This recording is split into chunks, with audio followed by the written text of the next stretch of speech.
सारा जला हुआ निशान, ये जला हुआ निशान मेरे व्हाट्सएप पर लड़कों ने भेजा, सेक्रेटरी को भेजा, सारे लोगों को भेजा और कहते हैं कि मेडिकल सुपरिटेंडेंट को भेजा और सारे लोगों ने कहा कि हम गायब है, हम कोई अपराधी है, ये चूहा कि बिल में घुस जाएंगे। नमस्कार, मेरा नाम आलोक है। आप लाइव सीरीज देख रहे हैं। पटना पीएमसीएच के पूर्व प्राचार्य डॉक्टर एनपी सिंह साफ साफ कह रहे हैं अब इच्छा कर रही है आत्महत्या करने की, क्योंकि जिस तरह से उनका स्थानांतरण किया गया, उन पर कार्रवाई हुई। पिछले दिनों बिहार के स्वास्थ्य मंत्री निशांत कुमार औचक निरीक्षण पर पीएमसीएच पहुंचे थे। उस दौरान पीएमसीएच के प्राचार्य डॉक्टर एनपी सिंह मौजूद नहीं थे। डॉक्टर एनपी सिंह अब कैमरे के सामने आकर अपना चोट दिखा रहे हैं। मैं जल गया था, मुझे इलाज की जरूरत थी। क्या उस वक्त मैं फ़ोन करता? क्या उस वक्त उस स्थिति में था? और मैं अपने घर में था, कोई निजी प्रैक्टिस नहीं कर रहा था। एनपी सिंह क्या कुछ कह रहे हैं। स्वास्थ्य मंत्री को कई बार फ़ोन किया गया, स्वास्थ्य सचिव से बात करने की कोशिश की गई, लेकिन कोई बात नहीं हुई, ना स्पष्टीकरण मांगा गया, सीधा कार्रवाई की गई। ये कार्रवाई क्यों? मुझ पर ही क्यों? मेरे साथ ही दोष क्यों? एनपी सिंह जो कि पूर्व प्राचार्य है पीएमसीएच के, अभी फिलहाल राजकीय विश्वविद्यालय में, राजकीय चिकित्सा विश्वविद्यालय बेतिया में उनका स्थानांतरण किया गया है। क्या कुछ कह रहे हैं एनपी सिंह, आपको सुनवाते हैं। मैं आप सबों के बीच में सारे प्रेस बंधुओं का स्वागत करता हूं और आपकी तत्परता को बहुत बहुत बधाई देता हूं कि आप इस सभा में आए और मैं अपनी बात कहने को सक्षम हो सकता हूं। अभी तक मेरी कोई गुहार न तो निचले स्तर पर, न ऊपर के स्तर पर, और न ही माननीय मंत्री जी के द्वारा मेरी कोई भी गुहार, न बातचीत करने का कोई प्रयास और न मुझसे मिलने की कोई कोशिश, सारी रद्द कर दी गई। मुझे मजबूर होकर आपके बीच में आना पड़ा। मैं 1988 से पटना मेडिकल कॉलेज में गरिमामय मेरा जीवन रहा है और लगभग 24 से 30 सालों तक प्रोफेसर रहा हूं और आज प्रिंसिपल हूं। कल था, आज नहीं। मैं आपके सामने जो पत्र हमें मिले हैं, उन पत्रों के बारे में मैं आपको जानने के लिए अधिकृत करता हूं। ये पत्र जो मुझे दिया गया है, बिना किसी स्पष्टीकरण पूछे हुए एक वरीयतम चिकित्सक को दंडात्मक कार्रवाई करने का एक तानाशाही पूर्ण रवैया जो स्वास्थ्य विभाग ने अपनाया है और मेरे माननीय स्वास्थ्य मंत्री जी ने अपनाया है, मैं समझता हूं आने वाले भविष्य के लिए एक अंधेरी गली को खोलता है। अगर हम जैसे लोग जो कि मनोचिकित्सा के विषय में अपने मुंह से कहना अच्छा नहीं लगता है, सर्वविदित है, जब हमारे जैसे लोगों को ध्वस्त कर दिया जाएगा तो सारी व्यवस्था स्वास्थ्य की हो या सहयोग की या समाज की हो, चाहे वो किसी पदाधिकारी की हो, चाहे वो किसी विभाग का हो, चाहे कहीं भी काम करता हो, उसके गरिमा की कोई भी गारंटी अब नहीं है। मैं आज इस मंच से बोल रहा हूं, कोई गारंटी नहीं है। कुछ तत्व मिलजुल कर कैमराबाजी करेंगे, साक्ष्य देंगे, षड्यंत्रकारी संपर्क सूत्र साधेंगे, अफसर बात करने से भागेंगे,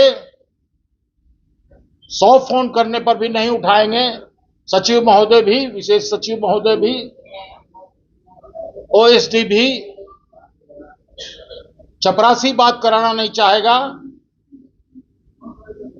निशांत जी के शायद प्राइवेट सेक्रेटरी कौशलेंद्र जी हैं, मैंने 100 बार से ज्यादा फोन किया होगा, बोलने को तो 100 बार कम ही किया होगा, लेकिन ये हुआ क्यों? मैं जिस दिन इनका महाविद्यालय में आगमन हुआ उसके ठीक पहले मैं तो ठीक था, मैंने काम किया, मैंने सचिव से बात की वीडियो कॉन्फ्रेंसिंग पर। उस रात मैं जल गया और दुर्घटनाग्रस्त हो गया और उसके बारे में हमने सारी मेरे बच्चे ने, डॉक्टरों ने व्हाट्सएप पर सारा जला हुआ निशान, ये जला हुआ निशान मेरे व्हाट्सएप पर लड़कों ने भेजा, सेक्रेटरी को भेजा, सारे लोगों को भेजा, और कहते हैं कि मेडिकल सुपरिटेंडेंट को भेजा, और सारे लोगों ने कहा कि हम गायब हैं, हम कोई अपराधी है। ये छुआ कि बिल में घुस जाएंगे। अरे हमारे अभिभावक अगर हैं तो कम से कम इतना तो देखना चाहिए, इतना तो देखना चाहिए कि हमारे मातहत कर्मचारी जो आज तक अस्पताल से नहीं रहते हैं बाहर, वो आज अस्पताल में क्यों नहीं आए? क्या उनकी हत्या तो नहीं हो गई, या उन्हें कोई अपहरित तो नहीं कर लिया? अरे साहब, आप संपर्क सूत्र पाते हैं कि वो प्राइवेट प्रैक्टिस कर रहे हैं। हम जिस घर में रहते हैं उसमें अगर मरीज जमा है, अगर मरीज जमा है तो हम क्या डंडा से भगा देंगे उसको? उस घर में हम सरकारी गाड़ी नहीं लगाएंगे जिस घर में हम पैदा हुए हैं? ये कौन सा हम पर आरोप है भाई?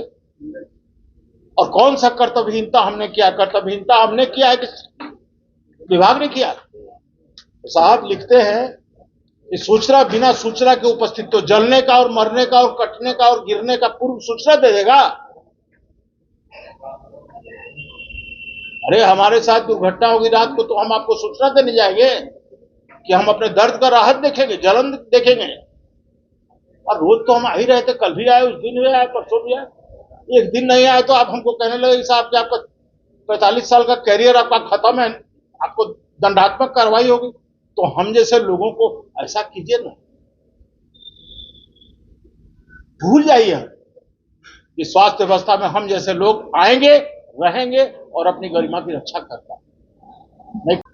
और हम पर आरोप है कि ये कृत्य पदाधिकारी के घोर लापरवाही, मैंने चोट लगाने में लापरवाही नहीं रखी, मैंने चोट लगा तो मैं लापरवाही कर रहा हूं।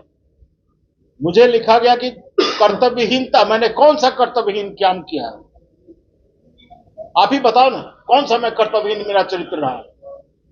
और सरकारी संसाधन का दुरुपयोग, सरकारी गाड़ी किस अफसर के निजी घर में नहीं लगती है?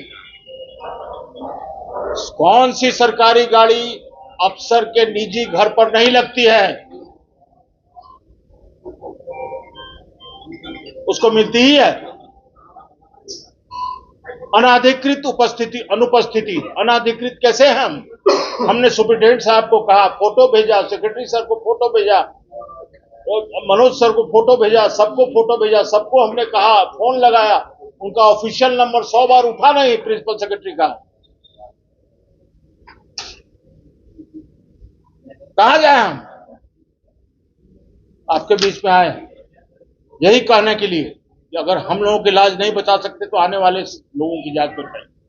और इस तरह की स्थिति कम से कम हम जैसे वरीय चिकित्सकों के साथ अगर होगा तो निश्चित रूप से हम लोग इस सरकारी सेवा के प्रति, हम लोग की तो आत्मदाह की स्थिति, हम लोग तो ये समझते हैं कि आत्महत्या की स्थिति, अवसाद की स्थिति, मैं जो गुजर रहा हूं वो संपूर्ण रूप से आपको पता है।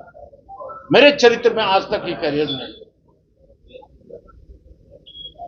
आगे क्या करेंगे? झेलेंगे? यही चाहेंगे कि सेवा की निवृत्ति की जो सारी शर्तें हैं वो पूरी करके हमको इस्तीफा देकर हटा दिया जाए, बात खत्म। मैं इस घृणा से भरे हुए षड्यंत्रकारी माहौल में मैं काम नहीं कर सकता। एक महत्वपूर्ण सवाल है, उन्होंने कहा क्या आपने उनका फोन नहीं उठाया था? एक सवाल है। कोई चोट लगा रहेगा, बेहोश होकर दवा खाता रहेगा, सोए रहेगा, तो क्या ऑफिशियल फोन उठाता रहेगा सरकारी अपना? दूसरा सवाल ये है कि क्या आप अपनी निजी क्लिनिक में थे उस समय? मेरा निजी क्लिनिक और मेरा घर एक साथ। आपने कहा कि प्रैक्टिस कर रहे थे कि जो चोट लग के पड़ा रहेगा वो प्रैक्टिस करेगा। आप अभी बोले। अरे प्रैक्टिस करते हैं हम वहाँ, हम करते हैं। आपने बात कहा मैंने कहा कि क्या बड़े मैंने कहा झूठ है इस बात की कि बीमार पड़ गए तो बिल्कुल बिल्कुल बिल्कुल बिल्कुल मैं अपने क्लिनिक में प्रैक्टिस नहीं कर रहा था। मेरे घर के बाहर गाड़ी मेरी लगी थी, मैं दुर्घटनाग्रस्त होकर उसका ऑपरेशन करने के बाद मैंने नशे की दवा खाई और मुझे आराम मिला, मैं सो आपने कार्यालय में जानकारी, आपने अपने कार्यालय में जानकारी दी, जब आप ऑफिस नहीं गए तो आपने अपने कार्यालय में जानकारी दी? बिल्कुल, किसको? ओएसडी को, हमारे जो बड़ा बाबू हैं उनको, मेडिकल सुपरिटेंडेंट को। वहाँ तो कहा कि कोई जानकारी नहीं है। किसी को प्रभाव में लेके नहीं गए? इसकी क्या गारंटी है? किसी को चोट लगेगी तो तुरंत प्रभार बढ़ाएगा। आपको आज चोट लगेगी तो आज प्रभार बनाएगा, एप्लीकेशन बनाएगा। व्हाट्सएप पर टाइप कर सकते हैं। व्हाट्सएप पर टाइप कर सकते हैं तो गोड़ टूट जाएगा उस समय। आप खुद से पूछिएगा, इसको जलन हो रही है ना, उससे पूछिएगा कि व्हाट्सएप चलाना।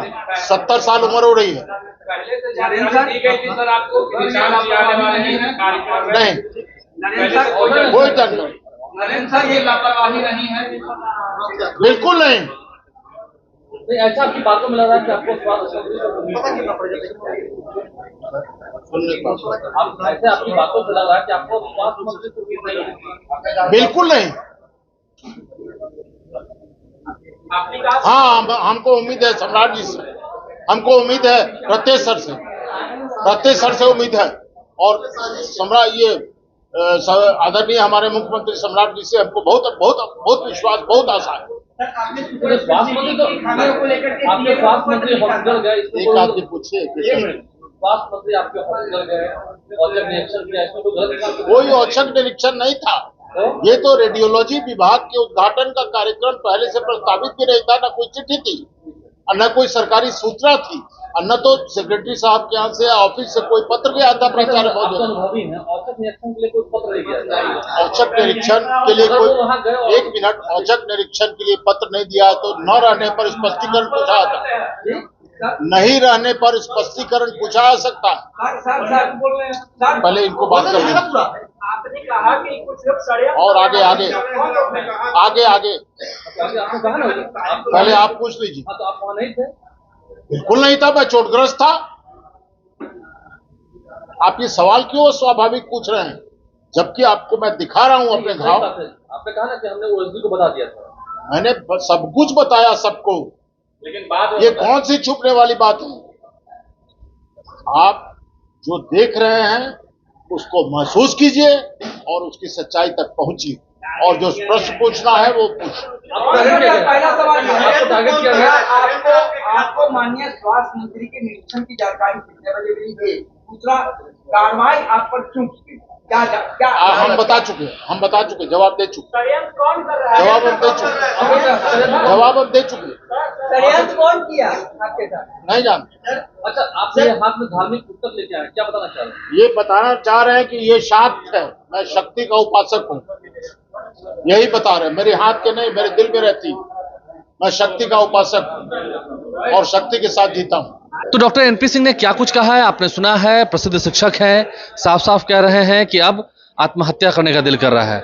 देखिए, उनका स्थानांतरण करते हुए राजकीय चिकित्सा महाविद्यालय बेतिया में उन्हें पदस्थापित किया गया और मनोविज्ञान के वो चिकित्सक हैं। अब ऐसे में कह रहे हैं कि इतना लंबा करियर में रहा, इस पर जो दाग लगाया गया है, मुझ पर लांछन लगाया गया है, ये सत्य नहीं है। सत्य कुछ और है जो वो बता रहे हैं। आपने सुना है, निशांत कुमार से उन्होंने संपर्क करने की कोशिश की, बात नहीं हुई, और अब कह रहे हैं खुलकर अब आत्महत्या करने की इच्छा हो रही है। हमारे चैनल को सब्सक्राइब कर लें, साथ साथ फेसबुक पेज भी लाइक करें। धन्यवाद।